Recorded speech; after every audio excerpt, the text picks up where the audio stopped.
मतलब ये extra ordinary hand eye coordination है, बिकॉज 150 की बॉल को इतनी जल्दी पिक करना ह्यूमनली पॉसिबल नहीं है।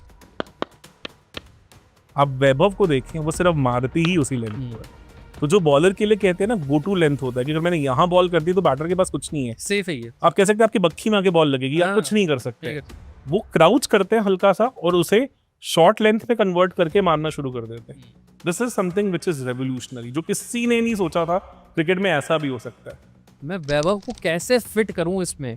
मेरा मतलब मेरा दिल ये भी नहीं मान रहा कि मैं वैभव को बाहर बिठा दूं और मैं अंदर लेकर आऊं तो फिर मैं किसी के साथ जो है इनजस्टिस करूं जिसने मुझे वर्ल्ड कप जिताया। नमस्कार, मैं हूं आपके साथ विशाल कालरा और आज के पॉडकास्ट में बात होगी क्रिकेट। एक पूरी ऐसी पीढ़ी है जो सचिन तेंदुलकर के गेम को देखकर बड़ी हुई और जब सचिन ने क्रिकेट छोड़ा तो लोगों ने कहा कि अब हम क्रिकेट नहीं देखेंगे क्योंकि क्रिकेट का भगवान ही अब क्रिकेट के मैदान पर नहीं होगा। लेकिन फिर आए MS धोनी, रोहित शर्मा और विराट कोहली। एक पूरी पीढ़ी को क्रिकेट देखने की फिर से वजह मिली। धोनी रिटायर हो चुके हैं, विराट और रोहित भी मैदान पर कितने दिन रहेंगे ये कोई नहीं जानता। और फिर वही सवाल था कि अब आने वाली पीढ़ी किसे देखने के लिए स्टेडियम जाएगी? 45 डिग्री की गर्मी में क्या कोई ऐसा खिलाड़ी है जिसे देखने के लिए आप टिकट खरीदकर स्टेडियम जाना चाहते हैं? और फिर कुछ वक्त पहले जवाब मिला वैभव सूर्यवंशी के रूप में। भारतीय क्रिकेट का प्रेजेंट और भारतीय क्रिकेट का फ्यूचर क्या है, इस पर चर्चा करेंगे। बात करेंगे भारत के इस समय क्रिकेट सुपरस्टार्स की और फ्यूचर सुपरस्टार्स की, बहुत सारे गॉसिप की और बहुत सारी खबरों की। इस पर डिटेल में चर्चा करेंगे, एनालिसिस करेंगे।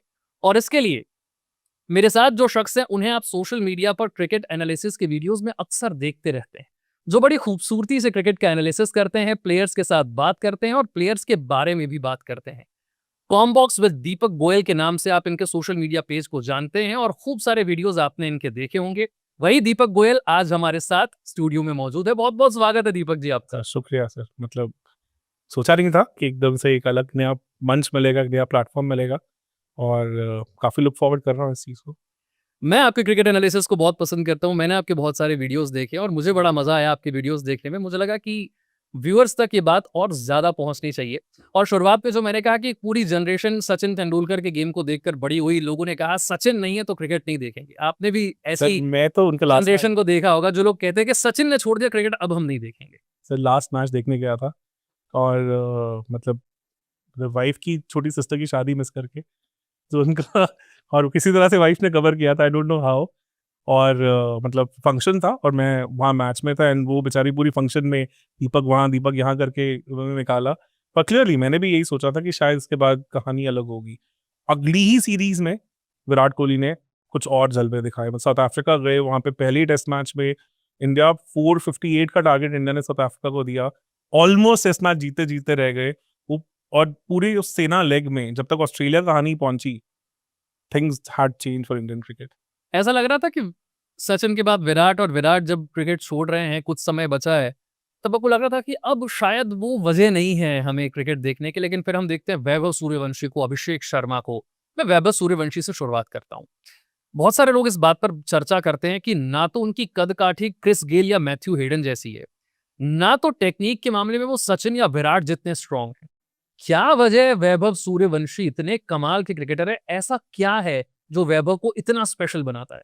सर क्रिकेट में ना एक सिंपल सी चीज करूंगा विशाल जी, अगर आप पीछे भी जाएंगे ना तो अगर आपने डोनाल्ड ब्रैडमैन के वीडियोस देखे हो, टेक्निकली वो बहुत सूटेड नहीं लगेंगे आपको।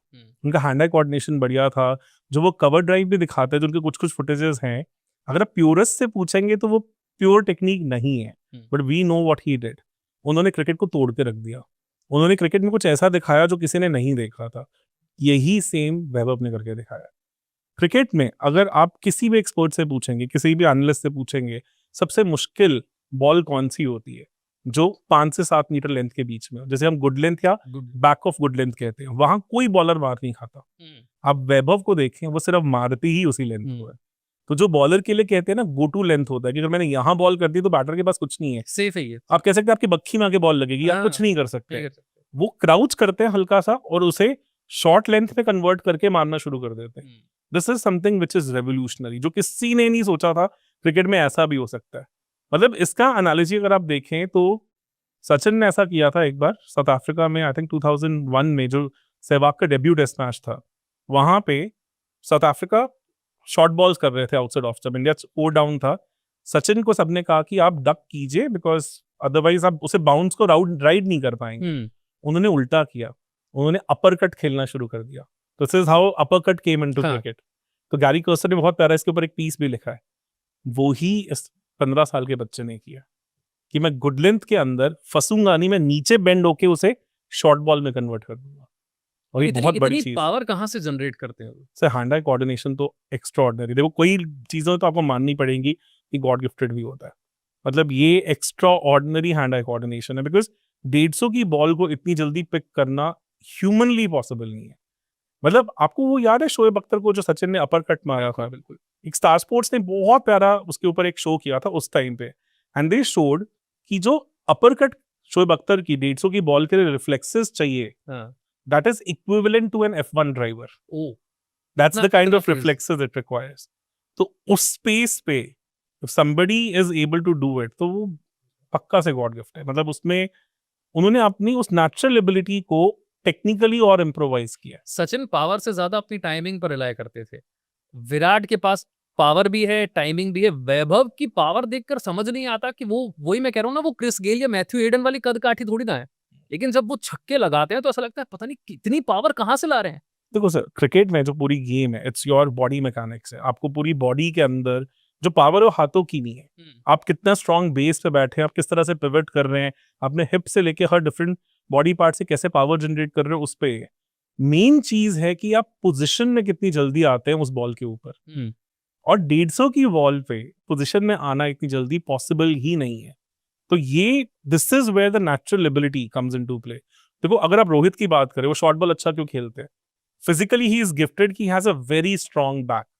अगर आपकी बैक स्ट्रॉन्ग है तो आप इजीली खड़े खड़े भी पुल मार सकते हैं। ये गिफ्ट है, एक नेचुरल गिफ्ट है जो शायद किसी और के पास नहीं है। और इसलिए लोग कहते हैं कि उनके पास एक्स्ट्रा टाइम है। अब ये चीज आई थिंक मतलब ऑब्वियसली एक अर्ली इयर्स का एक्सपोजर भी है कि उनको 500-600 बॉल्स डेली ट्रेन करने को मिली हैं। क्योंकि शुभमन गिल के पास भी आप ये चीज देखते हैं। उनके पास जो एक्स्ट्रा सेकंड होता है खेलने के लिए, उनका गेम का माइंडसेट अलग है कि उनकी सारी फाउंडेशन हमेशा डिफेंस के अराउंड बिल्ड है। शायद इसका जनरेशन से भी फर्क है कि आप ये देखिए जो 15 साल का लड़का पैदा कब हुआ होगा, ये वर्ल्ड कप फाइनल से शायद 3 दिन पहले पैदा हुए हैं, 27 मार्च 2011। इन्होंने जो पिछले 15 साल में क्रिकेट देखा है उसमें कहीं पे भी डिफेंसिव टेक्निक का नाम भी आएगा। तो आपका जो फाउंडेशन है स्टार्टिंग से जो बिल्ड हो रहा है, उसमें आपके कोचेस ने कभी वो चीज आपके दिमाग में इनग्रेन ही नहीं की है। मतलब मेरी रॉबिन से एक बार बात हो रही थी। रॉबिन अब मेरे को फाउंडर भी हैं तो उनसे काफी इंटरेक्शन होता है।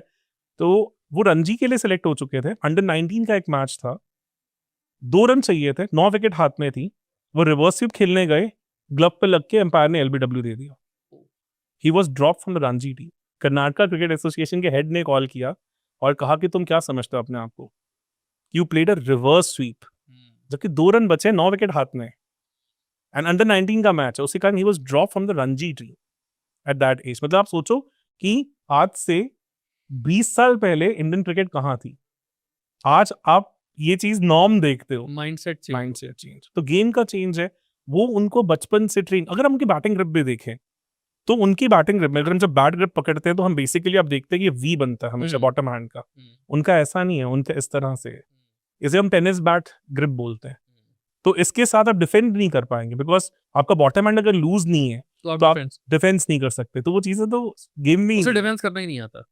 लेकिन ये जो आपने बात कही, इसी से कई लोग कहते हैं कि जो आदमी पैट कमिंस को खड़े खड़े छक्के मार रहा है ना IPL में, अगर ऑस्ट्रेलिया में जाकर मिचेल स्टार्क, जॉश हेजलवुड या पैट कमिंस का एक ओवर टेस्ट क्रिकेट में ये सर्वाइव कर जाएं तो बहुत बड़ी बात हो जाएगी। क्या आपको लगता है दिक्कत होगी? सर डिफरेंस क्या होगा ना, ये सहवाग के लिए भी फील होता था। आप कभी उन्हें एज एन ओपनर नहीं स्टार्ट करेंगे टेस्ट क्रिकेट में। ही कम एट नंबर 5, नंबर 6। पुरानी गेंद होगी, जब स्पिनर होगा, टायर्ड पेसर बॉल कर रहा होगा, और जब तक दूसरी न्यू बॉल आएगी तब तक वो सेटल हो चुके होंगे। तो इसलिए वो गेम, अब ऋषभ पंत के साथ भी तो हम ये चीज देखते हैं ना। तो टेस्ट में जब आते हैं, he plays his natural game, and by the time main bowlers come back या न्यू बॉल सेकंड आती है तब तक वो पूरे सेटल हो चुके होते हैं। तो वैभव को मैं आज इस ट्रेडिशनल ओपनर की तरह नहीं देखता हूँ जैसे सहवाग ने शुरू किया, पर धीरे धीरे धीरे आपने सहवाग को एज अ टेस्ट ओपनर में तो एस्टैब्लिश होते देखा। उनका खुद का स्टाइल था। वो दौर तब भी था कि टेस्ट क्रिकेट को हम उतना इंपॉर्टेंस देते थे। आज जितना इंपॉर्टेंस IPL को और पावर रेटिंग को मिलता है, खास तौर से वैभव, क्या आपको लगता है ये तीनों फॉर्मेट खेल सकते हैं? जरूरत भी नहीं है सर। मुझे लगता है ओडीआई तो सर रेलेवेंट ज्यादा रहेगा भी नहीं, बिकॉज आप एक सिंपल चीज समझें, जब पिछले 20 साल का क्रिकेट हम देखते हैं, ऐसा कौन सा फॉर्मेट है जिसमें कांस्टेंट चेंजेस की जरूरत पड़ रही है?